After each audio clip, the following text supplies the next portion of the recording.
Assalamualaikum warahmatullahi wabarakatuh. Kembali lagi di channel Muhammad Sohib. Bagaimana kabar teman-teman sekalian? Semoga tetap diberikan kesehatan ya. Amin. Baik, kali ini kita akan membahas tentang keuntungan investasi saham. Saya yakin dari kalian semua pasti ingin sekali mendapatkan keuntungan di investasi. Semua investasi itu sama-sama menguntungkan. Yang membedakan adalah persentase keuntungannya. Maka dari itu, simak video ini sampai akhir ya, agar mendapatkan pemahaman yang utuh. Yang pertama adalah capital gain. Capital gain itu adalah selisih harga beli dengan harga jual, maka disebut capital gain. Contoh, seperti kita membeli perusahaan Indofood di harga 7.000, lalu menjualnya di harga 10.000, maka capital gain-nya adalah 3.000.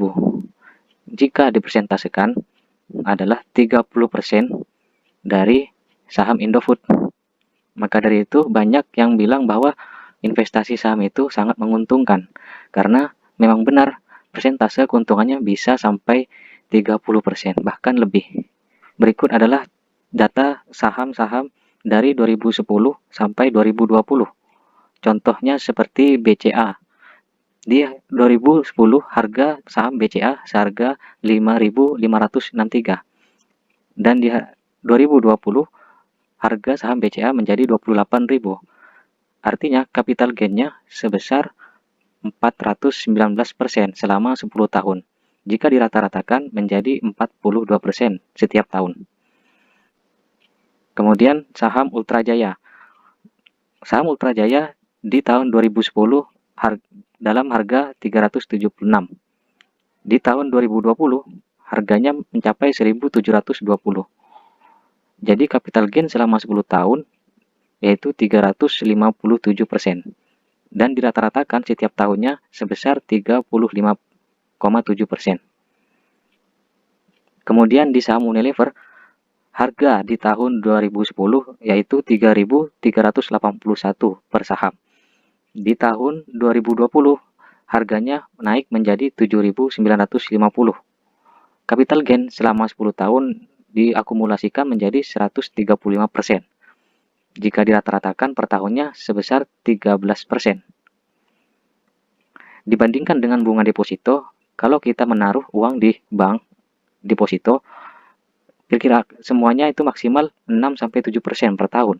Tidak ada yang pernah mencapai lebih dari 7% bunganya.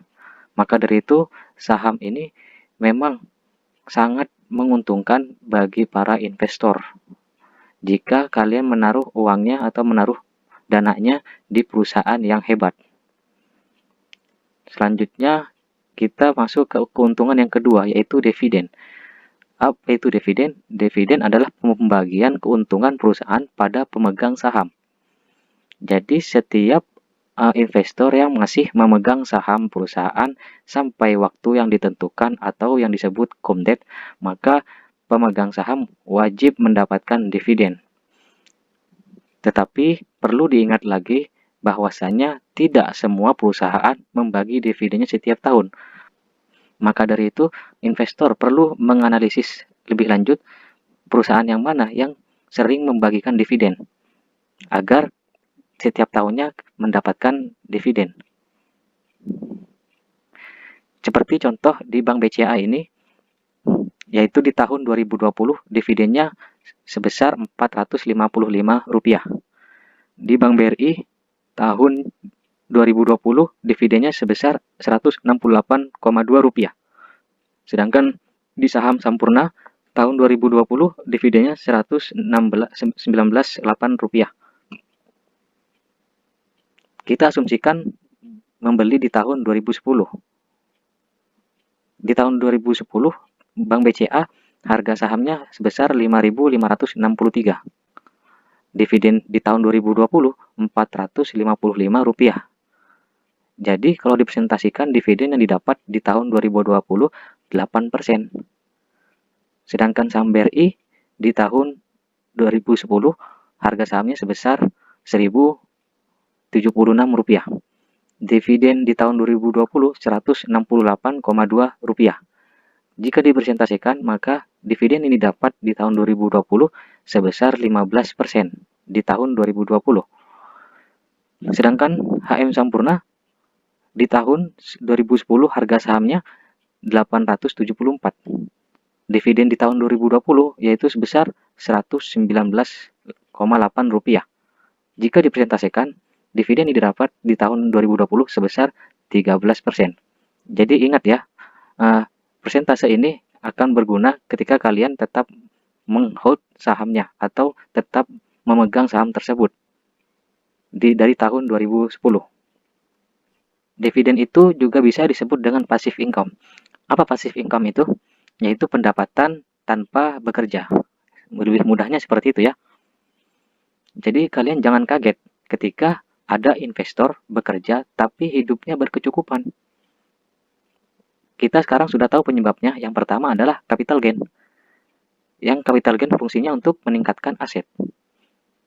Jadi semakin lama investor itu menanamkan asetnya di saham, maka semakin besar aset yang tumbuh di saham tersebut, asalkan tidak dicairkan. Lalu yang kedua, dividen.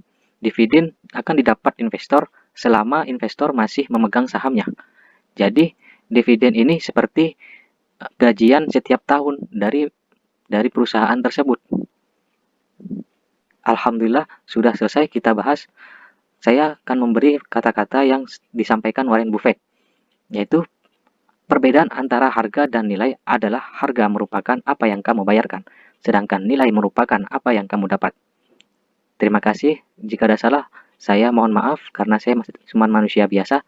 Selebihnya, saya undur diri, Muhammad Sohib. Sampai jumpa di episode selanjutnya. Wassalamualaikum warahmatullahi wabarakatuh.